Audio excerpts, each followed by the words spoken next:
नमस्कार, मैं हूं नरेश राघानी और आप देख रहे हैं हॉराइजन न्यूज। चुल्लू भर पानी में डूब मरे मुख्यमंत्री, यह कहा अनीता बघेल ने। राज्य सरकार द्वारा खाद्य सामग्री के मुफ्त वितरण को लेकर अनीता बघेल ने जाहिर की नाराजगी। आज अजमेर दक्षिण में विधायक एवं भाजपा नेता अनीता बघेल ने एक संवाददाता सम्मेलन का आयोजन किया, जिसमें बड़े खुले शब्दों से इस शब्दावली का प्रयोग राजस्थान प्रदेश के मुख्यमंत्री अशोक गहलोत के लिए किया गया। दरअसल प्रेस से मुखातिब होकर अनीता बघेल यह बता रही थी कि कोरोना महामारी के दौरान पीड़ित वर्ग को मुफ्त खाद्य वितरण किए जाने की घोषणा प्रधानमंत्री नरेंद्र मोदी द्वारा की गई थी, जिसका अक्षरशः पालन अब तक केंद्र सरकार द्वारा कर दिया गया है। परंतु राज्य सरकार ने अब तक महामारी के दौरान भूखे भटक रहे लोगों के लिए कुछ नहीं किया है। अनीता बघेल ने यह सवाल भी उठाया कि आखिर राज्य सरकार ने लोगों को पागल समझ रखा है क्या। यह बात अनीता बघेल ने इस संदर्भ में कही जब वह राज्य सरकार द्वारा मुफ्त खाद्य सामग्री वितरण के बारे में बता रही थी। अनीता बघेल ने बताया कि जिन लोगों ने 24 तारीख तक आवेदन प्रस्तुत किया था, उन्हें अब खाद्य सामग्री मुफ्त देने के लिए मना कर दिया गया है, और वह भी पोर्टल में आई तकनीकी खराबी का बहाना देकर। इस मुद्दे को लेकर उन्होंने राज्य सरकार पर गरीबों की पीड़ा को लेकर जिम्मेदारी विमुख रवैया अपनाने का भी आरोप लगाया है। वहीं बघेल ने गुटखा और तंबाकू पर गांधी जयंती के दिन राज्य में पूर्णतः प्रतिबंध लगा देने के बावजूद और वाहवाही लूटने के पश्चात यह प्रतिबंध पुनः हटा देने को गंदी राजनीति का परिचायक भी करार दिया है। देखिए, जब से लॉकडाउन हुआ है तब से आम जनता खाद्यान्न प्राप्त करने के लिए ललायित है कि किसी तरह से हमको खाद्यान्न मिल जाए। उस बात को देश के प्रधानमंत्री नरेंद्र मोदी जी ने समझा और समझ करके 3 महीने तक का खाद्यान्न फ्री में देने की बात कही और उन्होंने खाद्यान्न दे दिया। अब राज्य सरकार को इस खाद्यान्न के वितरण की व्यवस्था करनी है, पर राजस्थान सरकार इसकी व्यवस्था नहीं कर पा रही है। राजस्थान सरकार ने इस खाद्यान्न के वितरण के लिए पहले 15 मई को एक आदेश निकाला, उस आदेश की पालना नहीं हो पाई। फिर 21 मई को एक नया आदेश निकाला, 6 दिनों के अंतराल से ये दूसरा आदेश निकला। लेकिन दूसरे आदेश निकलने के बावजूद भी 21 तारीख को शाम को ये आदेश निकलता है, 24 तारीख को ई-मित्र का पोर्टल बंद हो जाता है। फिर 25 तारीख को जितने भी लोगों ने पंजीकरण कराया उनका पंजीकरण फेल हो जाता है कि किसी टेक्निकल कारण से ये पंजीकरण फेल हो गया है और ई-मित्रों को मैसेज दिए जाते हैं। तो मैं ये समझ नहीं पा रही हूँ कि जिस विभाग का स्वयं मुखिया मुख्यमंत्री हो, उस विभाग की ऐसी कार्यशैली। शर्म आनी चाहिए मुख्यमंत्री जी को और चुल्लू पर पानी में डूब मरना चाहिए। शर्म आनी चाहिए मुख्यमंत्री जी को और चुल्लू पर पानी में डूब मरना चाहिए। दूसरी तरफ आज एक अखबार में मैंने खबर पढ़ी कि तंबाकू उत्पादों से बिक्री हटी है। ये आप देख सकते हैं स्पष्ट रूप से। मुख्यमंत्री जी ने 2 अक्टूबर 2019 को आदेश जारी करके ये कहा था कि तंबाकू की बिक्री राजस्थान में नहीं होगी। ये गांधी जयंती के अवसर पर ये बात कही थी उन्होंने, और गांधी जयंती के अवसर पर मुख्यमंत्री ने वाहवाही लेने की बात कही और ये कहा कि राजस्थान, बिहार और महाराष्ट्र के बाद में तीसरा प्रदेश हो गया है जहां तंबाकू नहीं बिके जाएंगे। फिर मुख्यमंत्री जी आज कह रहे हैं कि तंबाकू की बिक्री प्रारंभ कर दी गई है। ये कैसा मजाक है? जनता को पागल समझा है क्या? एक तीसरी बात, मुख्यमंत्री जी कहते हैं कि विशेष श्रेणी के लोगों को इसमें खाद्यान्न मिलेगा और जिन मजदूरों को 2500 रुपये मिल चुके हैं उन मजदूरों को विशेष श्रेणी के लोगों में सम्मिलित नहीं किया जाएगा। मैंने एक पत्र लिखा है कि अजमेर दक्षिण में 560 ऐसे लोग हैं जिनको खाद्य सुरक्षा में नहीं है वो, लेकिन मजदूर डायरी का लाभ उनको मिलना चाहिए था, वो नहीं मिला है, इसलिए उनको दिया जाए। तो 560 लोग, वो लोग जिनको ना तो मजदूर डायरी का लाभ मिला है और अब वो विशेष श्रेणी के लाभ से भी वंचित हो जाएंगे, तो 2 पाटों के बीच में फंस रहे हैं ऐसे लोग। उनके लिए आप क्या उपाय कर रहे हैं? मुख्यमंत्री जी की वीसी में मैंने ये बात कही, जिलाधीश महोदय को मैंने पत्र लिखा, उसके बावजूद भी आज तक वो लोग परेशान हैं। तो ये शासन व्यवस्था जो है, सरकार राहत देने की बजाय जनता को और मारने का काम कर रही है। एक तरफ प्रियंका वाड्रा यूपी में पानी बिजली के बिल माफ़ कराने का पत्र लिखती है और दूसरी तरफ राजस्थान के मुख्यमंत्री पानी बिजली का बिल जमा नहीं कराने पर 2% पेनल्टी लगाते हैं। ये कैसी न्याय व्यवस्था है? जनता एक एक चीज़ को बहुत बारीकी से समझ रही है और ध्यान में भी रख रही है। आने वाले साल में, आने वाले समय में ये मुख्यमंत्री जी की जो जादूगरी है ना कागजों में उलटफेर करने की, वो सब जादूगरी उनको सबक सिखाने वाली है। जनता का जादू जब चलेगा ना तो मुख्यमंत्री का जादू फेल होने वाला, उसके सामने इतना ही मेरा निवेदन है। रामनगर स्थित सरकारी स्कूल में लगी भीषण आग की सूचना मिलते ही अग्निशमन की गाड़ी पहुंची मौके पर। पुलिस और अग्निशमन विभाग ने भारी मशक्कत के बाद आग पर पाया काबू। अजमेर में भीषण गर्मी ने अपना प्रकोप दिखाना शुरू कर दिया है।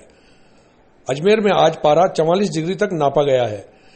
ऐसी गर्मी में आग की वारदातें अक्सर ज्यादा सामने आती हैं। आज अजमेर के रामनगर क्षेत्र स्थित राजकीय आदर्श उच्च माध्यमिक विद्यालय में भीषण आग लगने से हड़कंप मच गया। स्कूल की इमारत की पहली मंजिल पर बनी सभी कक्षा जलकर राख हो गई। वहीं आग की लपटें देखकर क्षेत्रवासियों ने अग्निशमन केंद्र पर सूचना दी और मौके पर अग्निशमन की गाड़ी पहुंचकर आग बुझाने में जुट गई। स्थानीय पुलिस भी मौके पर पहुंची और क्षेत्रवासियों की भीड़ को आग प्रभावित क्षेत्र से दूर करने में लग गई। काफी देर तक मशक्कत के बाद आग पर काबू पा लिया गया। जानकारी देते हुए पुलिस इंस्पेक्टर कंचन भाटी ने बताया कि आग के काले धुएं को देखने के बाद क्षेत्रवासियों ने पुलिस कंट्रोल रूम और अग्निशमन केंद्र को कॉल किया, जिसके बाद दोनों ही टीमें मौके पर पहुंची और आग पर भारी मशक्कत से काबू पाया गया। गनीमत यह रही कि आग में किसी तरह की कोई जनहानि अब तक नहीं हुई है। वहीं आग लगने के कारणों का अभी फिलहाल कुछ पता नहीं लगा है और पुलिस इसकी तफ्तीश में जुटी है। राजकीय जो प्राथमिक विद्यालय रामनगर है उसमें आग लगने की सूचना मिली थी, जिस पर फायर ब्रिगेड को सूचित किया गया। वो भी मौके पर आई और हम लोग भी तुरंत मौके पर आए और फायर ब्रिगेड द्वारा आग पर काबू पा लिया गया। स्थिति कंट्रोल में, किसी प्रकार की कोई हानि नहीं हुई। कंचन भाटी, इंस्पेक्टर। ये अभी मैं नगर निगम था, मुझे सूचना मिली कि रामनगर स्कूल का पुराना भवन, जिसका कि माननीय न्यायालय में विचाराधीन मामला है, इसमें अंदर फर्नीचर और पुराने में दस्तावेज आग लगी है। मौके पे आया, फायर को मैंने फ़ोन किया, फायर आके आग बुझा रही थी। स्थानीय पुलिस प्रशासन भी मौके पे है और आग बड़े ज़ोर से लग रही है। बाहर से देखने से ऐसा प्रतीत होता है कि सारे दस्तावेज और फर्नीचर लगभग जल चुका है और ये लगभग हमारा 100 साल 80 साल पुराना स्कूल था, वर्तमान में आगे संचालित है, लेकिन आधा विद्यालय और कार्यालय यहाँ संचालित था। इसमें क्या आग लगाई गई है या ये तो प्रशासन और पुलिस जांच का विषय है, लेकिन देखने में ऐसा लगता नहीं है कि अंदर कोई कांटे या कुछ पड़ा हो। खाली भवन था, अंदर किसी की आवाजाही नहीं थी, तो अब ये तो प्रशासन जांच करेगा। लेकिन इतना ज़रूर मैं कहूँगा कि अब ये बहुत आसान हो गया इस भवन को जर्जर घोषित कराना मालिक के लिए, जिसके लिए भी जो चाह रहा था उनके लिए बहुत आसान हो गया इस भवन को 65 दिनों के लॉकडाउन के बाद फिर खुली पान की दुकानें। गुटखा प्रेमियों ने महसूस की भारी राहत।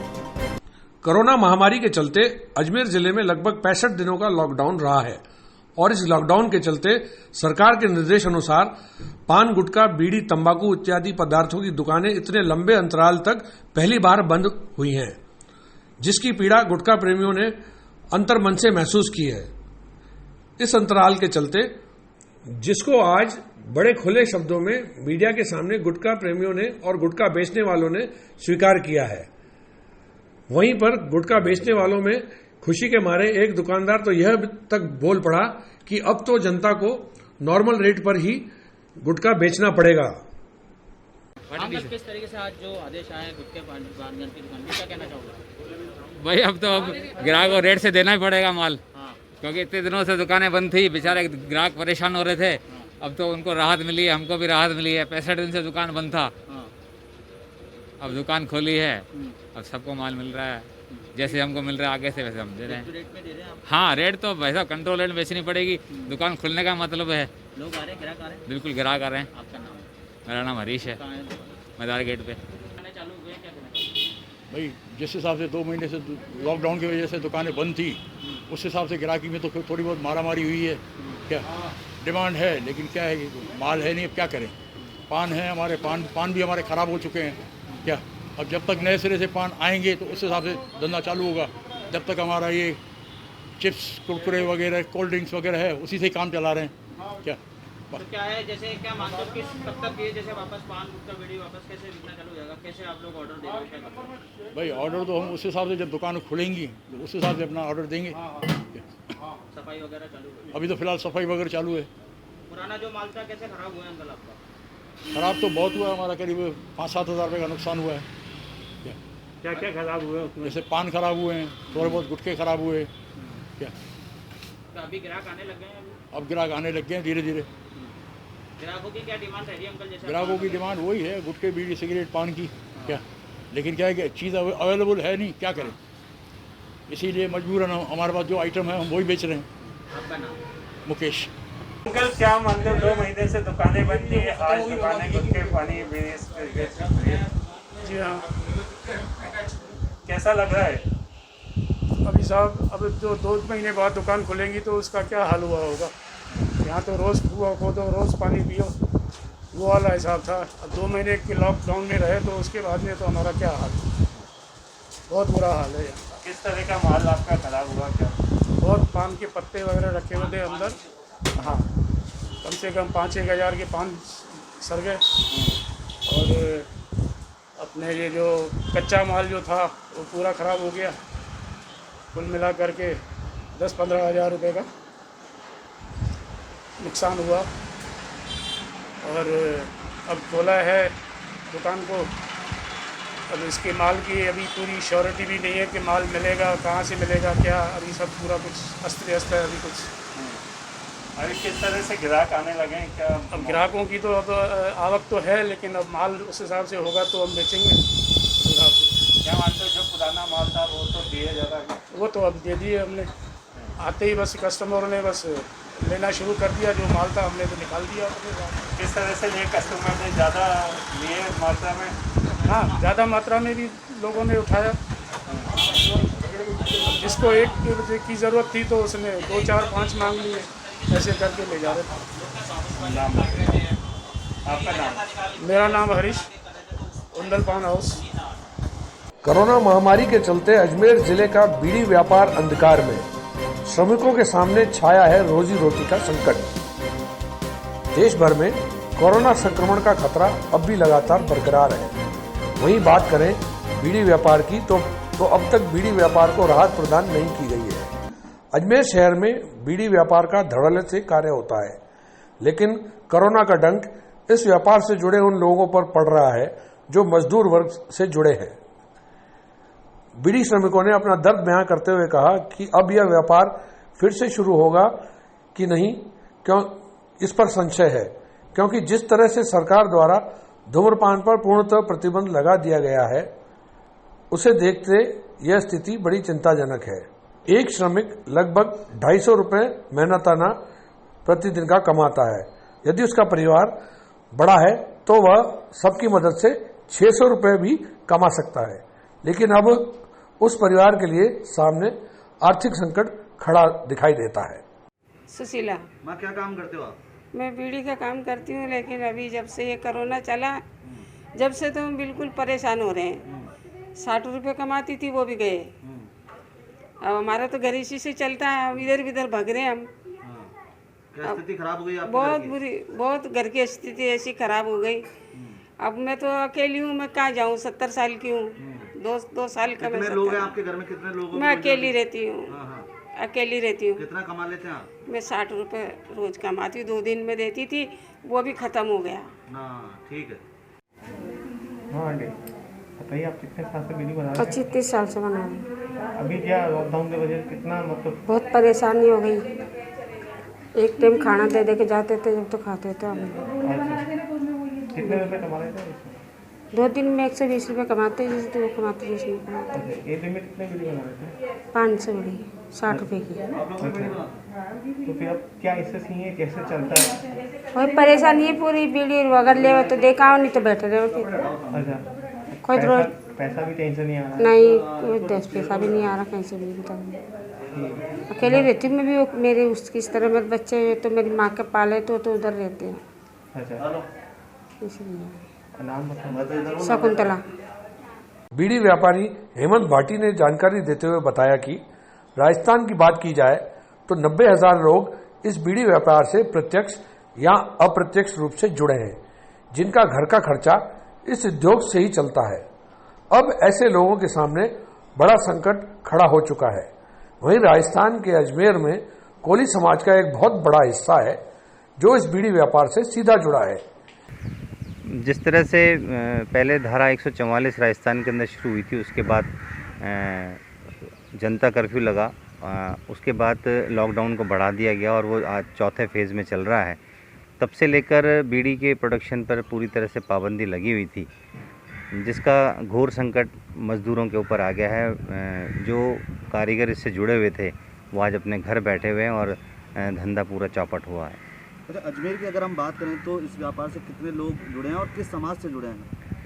अजमेर शहर के अंदर तकरीबन 15 से 16 हज़ार लेबर इससे जुड़ी हुई हैं, जो कि अलग अलग समाज से हैं, जिसमें मुख्यतः सबसे ज़्यादा कोली समाज के लोग हैं, बैरवा लोग हैं, जटिया मोहल्ले के अंदर भी बीड़ी बनाई जाती है, मिस्त्री मोहल्ले के अंदर बैरवा हैं, पाल बिचला क्षेत्र के अंदर बैरवा लोग इससे जुड़े हुए हैं। इन लोगों का रोज़गार इससे है। अच्छा, राजस्थान सरकार ने अब इस पर पूर्ण प्रतिबंध अभी लगा दिया है, तो किस तरह की आर्थिक स्थिति खराब है, रोजी रोटी पर संकट हो चुका है कई परिवारों पर? बीड़ी के जो मज़दूर हैं उनके ऊपर तो रोजी रोटी का संकट है ही। हमने एसोसिएशन ने मिलकर मुख्यमंत्री तक ज्ञापन पहुंचाया है कि पूरे भारत के अंदर 6 राज्य हैं जिन्होंने इसके बीड़ी को बनाने की छूट दी है, और उन्होंने कुछ रूल्स दिए हैं। सोशल डिस्टेंसिंग है, मास्क होने चाहिए, ग्लव्स होने चाहिए और सैनिटाइज़ पूरा एरिया करना चाहिए। उन सभी रूल्स को फॉलो करते हुए उन्होंने बीड़ी बनाने को दी, क्योंकि ये बीड़ी का जो कारोबार है ये घर बैठ के होता है। कारीगर अपने रॉ मटेरियल को घर पे लेकर जाता है और बनाने के बाद वो उसे जमा कराया जाता है। तो अगर इसमें सावधानी और पूरे रूल्स फॉलो करें तो मैं नहीं समझता कि कोई दिक्कत है, और इसके शुरू होने से उनको जो रोजी रोटी का संकट है वो भी दूर हो सकता है। अजमेर ज़िले की बात करें तो कौन कौन सी जो कंपनी है उनकी बीड़ियाँ बन रही हैं? अजमेर शहर ज़िले के अंदर मुख्यतः एक तो शंकर छाप बीड़ी है, दयाल बीड़ी है, जीप छाप बीड़ी है। मुख्यतः बड़े तौर पे तो यही बीड़ियाँ यहाँ पर हैं, और छोटी छोटी बीड़ियाँ और भी हैं जो बहुत कम प्रोडक्शन करके अलग अलग लेवल के ऊपर काम करते हैं। अच्छा, क्या लगता है आपको आगे आसार है इसका वापस से व्यापार फिर से शुरू हो पाएगा या किस तरह का रहेगा? राजस्थान सरकार के ऊपर डिपेंड करता है। अगर वो छूट दे देते हैं तो पूरे रूल्स को फॉलो करते हुए अगर इस धंधे को चालू किया था तो मैं नहीं समझता कि कोई दिक्कत है, क्योंकि जो संकट रोजी रोटी का है अगर वो मुहैया कराने का तरीका है तो उद्योगों को वापस शुरू करना पड़ेगा। बीड़ी उद्योग ही नहीं, सभी उद्योगों को शुरू करने से कर्मचारी और जो मजदूर हैं उनके संकट दूर हो सकते हैं। राजगढ़ थाना अधिकारी विष्णुदत्त बिश्नोई प्रकरण की हो सीबीआई जांच। अखिल भारतीय बिश्नोई महासभा ने उठाई मांग, अजमेर जिला कलेक्टर को सौंपा मुख्यमंत्री के नाम ज्ञापन। अखिल भारतीय बिश्नोई महासभा के अजमेर जिलाध्यक्ष प्रदीप बिश्नोई के नेतृत्व में आज बिश्नोई महासभा के गणमान्य सदस्यों ने जिला कलेक्टर विश्व मोहन शर्मा को मुख्यमंत्री के नाम एक ज्ञापन सौंपा। ज्ञापन ने बिश्नोई महासभा ने राजगढ़ थाना अधिकारी विष्णुदत्त बिश्नोई के सुसाइड प्रकरण की सीबीआई जांच करवाने की मांग की है।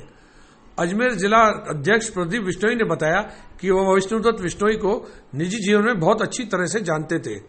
न सिर्फ राजगढ़ बल्कि पूरी राजस्थान पुलिस को यह मालूम है कि स्वर्गीय विष्णुदत्त बिश्नोई का क्या आचरण था। समाज उसे एक आत्महत्या नहीं अपितु एक हत्या करार देता है और विष्णुदत्त बिश्नोई के परिवार को उचित न्याय दिलाने हेतु इस प्रकरण की सीबीआई जांच की मांग कर रहा है। राजगढ़ थानाधिकारी विष्णुदत्त बिश्नोई जो हत्या हुई प्रकरण हुआ है, उस प्रकरण में सीबीआई से जांच कराने बाबत मुख्यमंत्री को ज्ञापन देने के लिए यहाँ एकत्रित हुए हैं।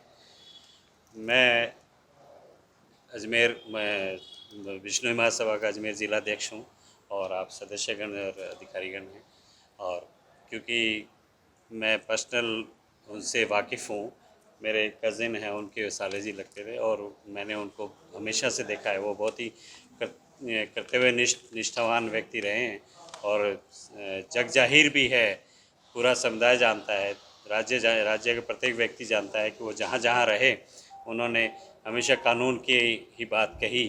तो राजगढ़ में ऐसा क्या अवसर आया कि उनको ऐसा बड़ा कदम उठाना पड़ा आत्महत्या जैसा। मुझे लगता है कि आत्महत्या न होकर ये की गई एक हत्या है और इसकी निष्पक्ष जांच होना जरूरी है। इसलिए हम मुख्यमंत्री महोदय से निवेदन करते हैं कि अपने सीबीआई को इसकी जांच सौंपी जाए ताकि दूध का दूध और पानी का पानी हो और जो न्याय जनता को न्याय प्राप्त हो सके और उनके परिवार को जो गहन दुख पहुंचा है उन्हें न्याय सरकार मिल सके। ज्ञापन जिला कलेक्टर महोदय को ज्ञापन देने आए हैं ताकि मुख्यमंत्री महोदय को प्रेषित करें ज्ञापन, और मुख्यमंत्री महोदय से ये निवेदन है कि वो सीबीआई की जांच करें।